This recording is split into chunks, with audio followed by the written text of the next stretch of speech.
3 সপ্তাহ পরেই শুরু হতে চলেছে চ্যাম্পিয়ন্স ট্রফি। তবে আদৌ পাকিস্তানে আয়োজিত হবে এই টুর্নামেন্ট? 19 ফেব্রুয়ারি থেকে শুরু হবে চ্যাম্পিয়ন্স ট্রফি।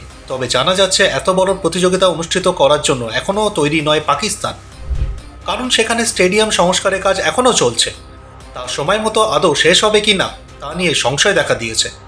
সে দেশের ভেন্যুর সংস্কারের দায়িত্বে থাকা আধিকারিক বিলাল চৌহান ক্ষোভের সুরেই জানিয়েছেন, সময় মতো উপকরণ পাচ্ছি না, সময় মতো কাজের ছাড়পত্র পাচ্ছি না, টাকা নেই, আমাদের বহু সমস্যার সম্মুখীন হতে হচ্ছে। স্টেডিয়ামগুলির হাল হকিকত নিয়ে পাকিস্তানের প্রথম সারির সংবাদ মাধ্যম দ্য ডনে একটি প্রতিবেদন প্রকাশিত হয়েছে। সেখানে লেখা হয়েছে, এই মুহূর্তে স্টেডিয়ামগুলির যা পরিস্থিতি তাতে সময় মতো কাজ শেষ হওয়া অসম্ভব। তবে পাক বোর্ডের তরফে এখনও দাবি করা হচ্ছে সময় মতো স্টেডিয়াম হয়তো তৈরি হয়ে যাবে।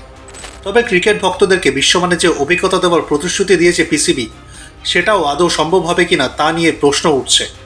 এ প্রসঙ্গে বিলাল চৌহান আরও বলেছেন, পুরো দায়টাই আমাদের উপর চাপানো হচ্ছে, কিন্তু আমরা সময় মতো কিছুই পাচ্ছি না, বহু সমস্যার মধ্যে দিয়ে যেতে হচ্ছে। অন্যদিকে এসবের মধ্যে বুধবার চ্যাম্পিয়ন্স ট্রফির দায়িত্বে থাকা আইসিসি সিইও জিওফ আলারডাইস পদত্যাগ করেছেন। তার পদত্যাগ নিয়েও একাধিক প্রশ্ন উঠেছে। 2024 সালে আমেরিকায় হয়ে যাওয়া টি-20 বিশ্বকাপ আয়োজন নিয়েও তার বিরুদ্ধে প্রশ্ন উঠেছিল। তহবিলের হিসাব নিকাশ নিয়েও প্রশ্ন উঠেছে। অভিযোগ, পাকিস্তানের স্টেডিয়ামগুলি যে তৈরি হয়নি তা আইসিসিকে জানাননি আলারডাইস। অনুমান করা হচ্ছে চ্যাম্পিয়ন্স ট্রফি আয়োজনে পাকিস্তানের ব্যর্থতার কারণেই পদত্যাগ করতে হয়েছে তাকে। এবার পাকিস্তানে স্টেডিয়াম সংস্কারের দায়িত্বে থাকা বিলাল চৌহান অসন্তোষ প্রকাশ করলেন। সব মিলিয়ে বেশ চাপে পাক বোর্ড।